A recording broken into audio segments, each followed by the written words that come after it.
Milwaukee. One by one, the Milwaukee Bucks players pulled into the garage in the team's practice facility. It was Thursday, less than 12 hours removed from the series-clinching Game 5 victory over the Boston Celtics, and Mike Budenholzer had given the team the day off. Yet there was Giannis Antetokounmpo and Pat Connaughton and Brook Lopez. Sterling Brown, Eric Bledsoe, Chris Middleton and the others showed up at the gym, too. At that point, they had no idea whom their Eastern Conference Finals opponent would be, and they wouldn't know until the Toronto Raptors' dramatic Game 7 win over the Philadelphia 76ers on Sunday. Still, they were determined to take advantage of the time off. When Game 1 of the conference finals tips off Wednesday, the Bucks will have had 6 days off, tying the longest break of any team in the 2019 postseason.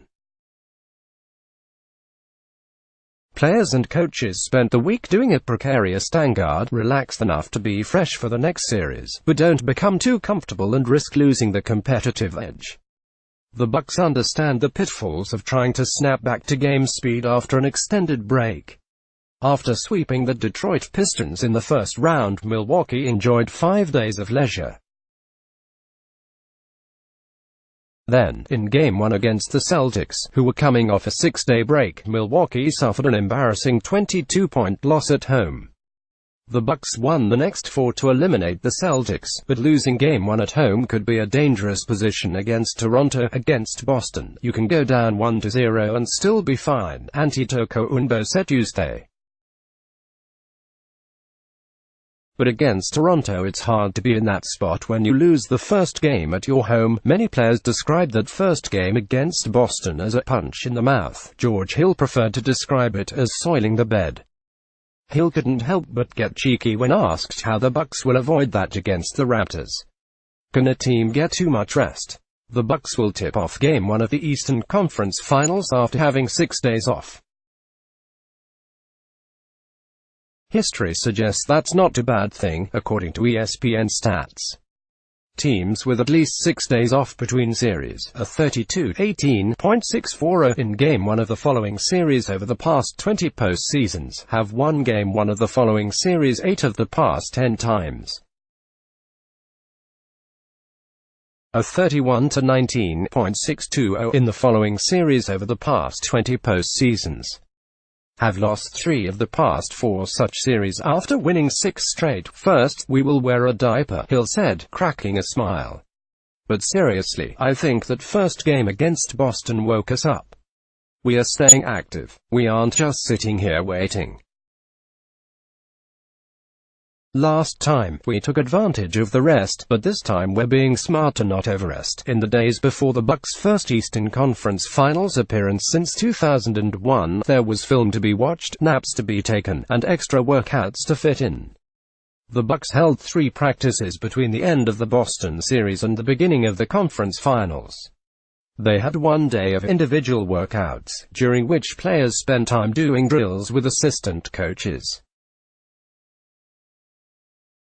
Budenholzer pored over film of Bucks games, Raptors games and, before Sunday, 76ers games. To have 5, 6 or 7 days off has a lot of positives, Budenholzer said Saturday. And there's a lot of things that make you wish you played today. Antetokounmpo received extra treatment for aches and pains. He had tweaked his right ankle, which he had originally sprained earlier this season, in Game 5 against the Celtics. In the locker room after that game, he contemplated changing his shoes for the next series.